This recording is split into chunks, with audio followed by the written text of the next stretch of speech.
Namaste, my name is Dhruva M.D. I'm a family doctor, musician, and a motivational speaker. I'm here to bring you a series of motivational videos that I do myself at home. I appreciate you helping me also. I'm going to start a series called Focus on Yourself. Are you always worried about what other people are saying to you? Do you always feel that you're right? I've been there too. It took me a long time to realize that I need to focus on myself. Try to analyze and dissect through what's really going on inside of you and controlling what you can instead of worrying about what somebody else is thinking all the time. Let's get right to it. Anxiety at work, we're going to go part 2. I don't think that there are enough parts to discuss anxiety at the workplace. See that Roman numeral 1 is focus on yourself. That's because that's what the series is called. Let's get right into it. Ask management, what is your perception? This is repetitive, but it's very important. It's taken me a long time to understand this, and I know that this works. We're constantly concerned about what somebody else is doing. We're constantly concerned about what somebody else is thinking. We're constantly concerned about how to maneuver around others. Instead of that, why don't you just ask people what they think about you? And then you can see if you can work through it or not. As an example, what I typically would do is if there is some sort of an issue, I will go to management, a coworker, even a friend in your daily life, and say, hey, look, what do you think about this? I understand that there's something that I said to you that may have, disturbed the peace a little bit. How can I understand this? So I ask the question, what is your perception of me? Instead of you. Well, you did this, and you said that, and you did this. You're going to have a lot of problems in your life if you do that. Again, let me reiterate that I've been down that path for many years. This has taken me a long time to do. I was doing this for years and years, thinking that this is dumb, thinking that I'm ridiculous, that I'm the problem all the time. Well, I understand that when I focus on myself and I understand what people perceive of me and what people think about me, I can try to manage that instead. You can't control what other people are doing. You can only control what you do. B, do not point the finger. This is the worst thing. This is the worst. You're always saying somebody else is doing something wrong. 90% of individuals on this earth are walking around pointing the finger. Let me tell you why. It's because it's easy. It's not easy to sit around here and say, hey, look, what am I doing wrong? What do I have to do to make my life better? No, instead it's you're the problem. It's your fault. When you keep on pointing the finger, this will never happen. You'll never work on yourself. You will be in a constant state of debate about what other people are doing, constantly being concerned about what other people are doing. You're never going to be able to work on yourself then. It's a sad plight. It's really hard to work on yourself. The reason why it's hard is because it's not easy. C, problematic staff. All right, so there are these situations at work where somebody is, let's say, constantly saying something behind your back. Let's say whenever you say something to somebody, they go back and take it to somebody else. Well, you try to be direct with them. And when you are trying to be direct with them, sometimes you may not come across right. That's where the perception comes in. Problematic staff. This is a real tough one. This is very hard to ingest, very hard to digest. Because this is a point where you can actually, colloquially, you may be able to point the finger. But not before you do A and B. You can't do that. You gotta first do these two, and then you can come to the problematic staff. If there's somebody in your staff that you want to talk to, that you want to ask, hey, look, what is your perception of me? I'm not pointing the finger at you, and they're constantly ripping and running, going behind your back and saying things to other people, going behind your back, sending emails to staff, whatever it is, well, then they're problematic staff. You have to just be careful around them. Don't divulge too much. And when you do, we're going to come back to this again, but when you do talk to people who are problematic, go like this. When you talk to people who are problematic, you're going to want to do these things. Speak clearly, briefly, and speak with tact. We'll come back to that. It's a good way to handle problematic staff. Let's go to Roman numeral number 2. You're still focusing on yourself. Don't forget that. Don't worry about others. Super easy to say, isn't it? Welcome to my world about 5 years ago. Constantly worried about what other people are thinking. How do I work around you? What is going to make you happy?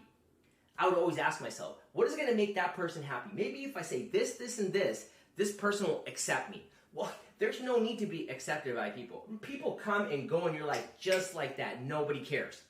Don't worry about others because they don't worry about you. A and B.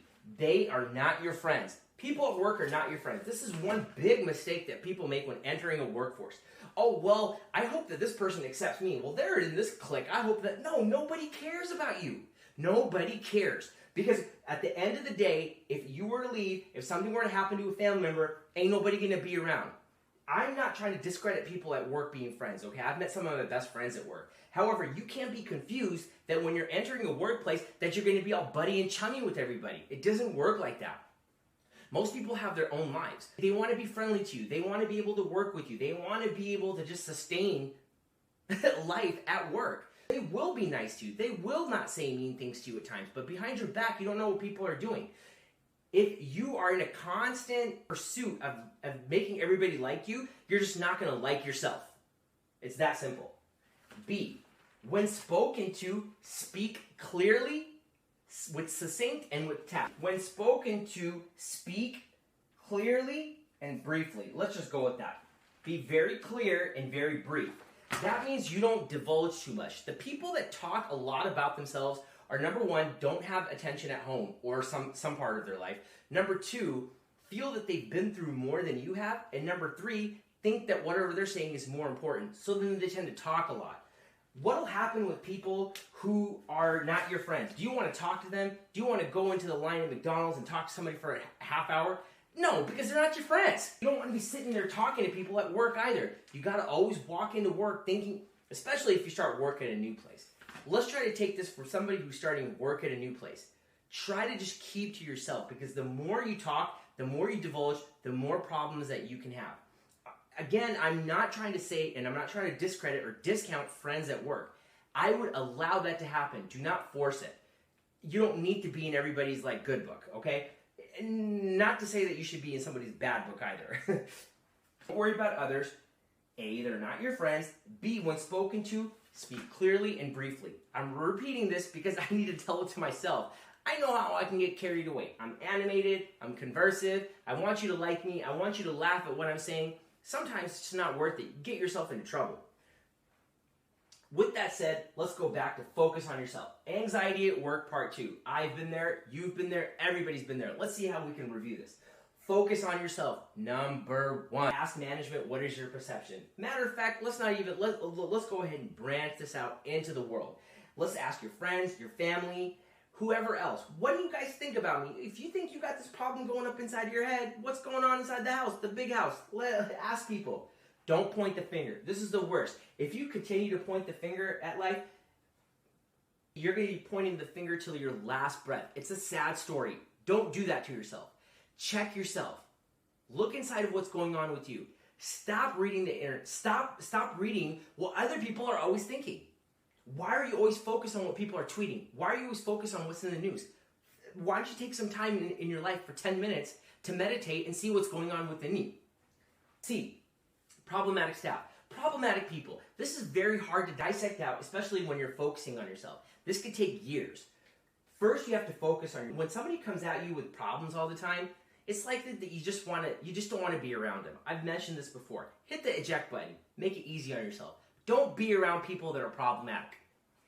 Number 2, don't worry about others. Easy to say, isn't it? Well, let's try to focus on a couple of things. Don't worry about others. That person at McDonald's in the line does not give 2 craps about you, okay? Try to treat people at work the same way. Again, I'm not trying to say that you can't be friends with somebody at work. Don't force it, though. They are not your friends. When spoken to, speak brief, clear, with tact. Don't speak clearly, speak briefly. I gotta tell this to myself because I always want people to like me. I want people to feel bad about some of the stories that I have to say. I want you to say, oh my God, I'm so compassionate about what you've been through. Well, at the end of the day, nobody really cares but yourself. If you really got something to tell somebody, why don't you write it down for yourself? Something like this, I'll take a photo of in my Google Docs. I'll take a photo, put it into an album. I have an album on my phone called Transcend, where I have about maybe 15 of these that I read every day before I start work. That's mindfulness. They're techniques to help you, techniques to motivate yourself, because nobody else is going to do it but you. You have to motivate yourself. You can't expect somebody to go in tandem. You can't expect your best friend to say, when he does it, I'm going to do it. You can't expect to say, when your wife is ready to work on themselves, you're going to work on yourself. You got to do it for yourself. With that said, thank you for letting me be animated. Thank you for helping me understand about myself, to help me focus on myself.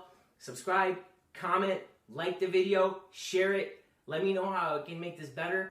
Until we meet next time, to focus on ourselves, namaste.